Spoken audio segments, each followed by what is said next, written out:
এই যে আল্লাহ তাআলা আবার আরশে সমাসীন হয়েছেন বলা হইলো, তার মানে কি আল্লাহ এতক্ষণ দাঁড়িয়েছিলেন বা বসেছিলেন? আরশে সমাসীন হওয়ার অর্থ কি? মুফাসসিরিনে কেরাম বলছেন এটা নিয়ে গবেষণা করা যাবে না। ইমাম মালিক ইবনে আনাস রাহিমাহুল্লাহ বলেছেন, একটা চমৎকার কথা বলেছেন, মানে উলামা ইকরাম যতগুলো কথা বলেছেন আল্লাহর আরশে সমাসীন হওয়ার বিষয়ে, তার মধ্যে শ্রেষ্ঠ একটা কথা, অত্যন্ত গ্রহণযোগ্য একটা কথা বলেছেন ইমাম মালিক রাহমাতুল্লাহ আলাইহি, চার মাযহাবের একটা মাযহাবের প্রতিষ্ঠাতা। তিনি বলেছেন আল ইস্তিওয়াউ মা'লুমুন, যে আল্লাহ তাআলা আরশে সমাসীন হয়েছেন এটা আমরা জানি, যেহেতু কুরআনুল কারীম আল্লাহ বলছেন আল্লাহ আরশে সমাসীন হয়েছেন, এটা আমাদের জানা। ওয়াল ঈমানু বিহি ওয়াজিবুন, আর এটার প্রতি বিশ্বাস করা ওয়াজিব, যেহেতু এটা কুরআনের আয়াত, এটার উপরে বিশ্বাস করতেই হবে।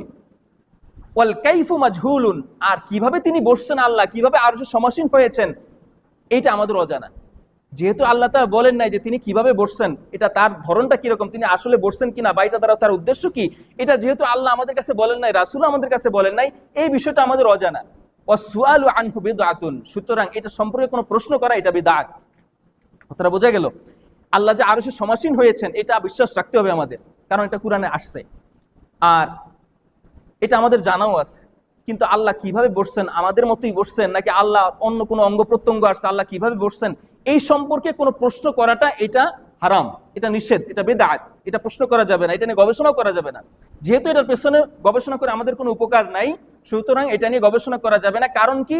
কারণ আল্লাহর কাজকর্ম আর বান্দার কাজকর্ম এক না। আল্লাহর গুণাবলী বান্দার গুণাবলী কখনোই এক না। কুরআনুল কারীমে আল্লাহর হাতের কথা বলা হয়েছে, ইয়াদুল্লাহ, আল্লাহর হাত। এর দ্বারা কি উদ্দেশ্য এটা আল্লাহই ভালো জানেন। কোনো মানুষের সাথে আল্লাহর হাতে সাদৃশ্য করা যাবে না, যে আল্লাহর একটা হাত আছে, হাতের 5টা আঙ্গুল আছে, নাউজুবিল্লাহ, এরকম বলার কোনো সুযোগ নাই। আল্লাহর হাত, আল্লাহ এটা দ্বারা কি উদ্দেশ্য করছেন, আল্লাহর হাত কেমন, এটা আল্লাহই ভালো জানেন, এটা নিয়ে গবেষণা করা যাবে